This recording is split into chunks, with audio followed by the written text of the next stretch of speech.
Dans le monde du luxe, certaines créations ne cherchent pas la visibilité. Elles ne suivent pas les tendances. Elles les traversent. Le sac Kelly n'est pas un accessoire. C'est un objet de transmission, un symbole de rigueur, de temps et de silence. Chez Hermès, on ne parle pas de production. On parle de savoir-faire. Avant d'être une légende, le Kelly était simplement un sac. Créé dans les années 1930, il portait alors un nom technique, le sac à dépêche. À cette époque, Hermès est déjà une maison d'artisans, spécialisée dans le cuir, le cheval et la rigueur des gestes. Ce sac n'est pas pensé pour la mode. Il est pensé pour durer. Dans les années 1950, une femme va changer le destin de ce sac, Grace Kelly.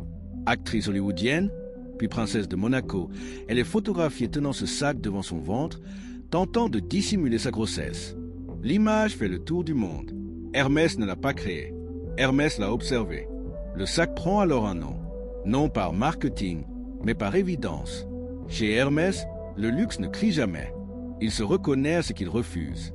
Refus de la vitesse. Refus de l'industrialisation massive. Refus du compromis. Le sac Kelly incarne cette philosophie. Chaque pièce est pensée pour être réparée, transmise, conservée. On ne parle pas d'objets jetables. On parle de patrimoine.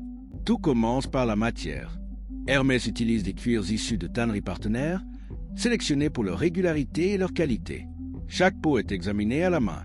La moindre imperfection est observée et évaluée. Seules les parties répondant aux standards de la maison sont utilisées. Le reste ne quitte jamais le circuit interne. Ici, la perfection n'est pas un objectif. C'est une condition.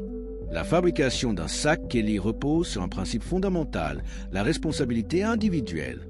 Un artisan principal est chargé du sac, du premier point au dernier polissage. Il maîtrise chaque étape, coupe, assemblage, couture sellier, finition. Ce n'est pas une chaîne de montage. C'est un dialogue entre la main et la matière. La fabrication d'un sac Kelly nécessite plusieurs dizaines d'heures de travail, parfois plus, selon le cuir et la complexité. Chaque geste est lent. Chaque point est définitif. Ici, le temps n'est pas compressé. Il est respecté. C'est ce temps invisible que le client achète, bien plus que le sac lui-même. Avant de quitter l'atelier, le sac est contrôlé. Chaque couture, chaque bord, chaque détail est inspecté. Un sac qui ne respecte pas les standards, Hermès ne quitte jamais l'atelier sous cette forme.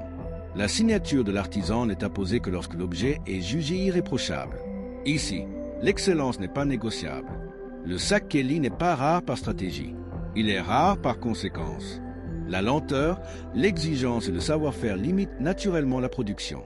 Ce n'est pas un produit que l'on choisit. C'est un objet qui se mérite, parfois qui se transmet.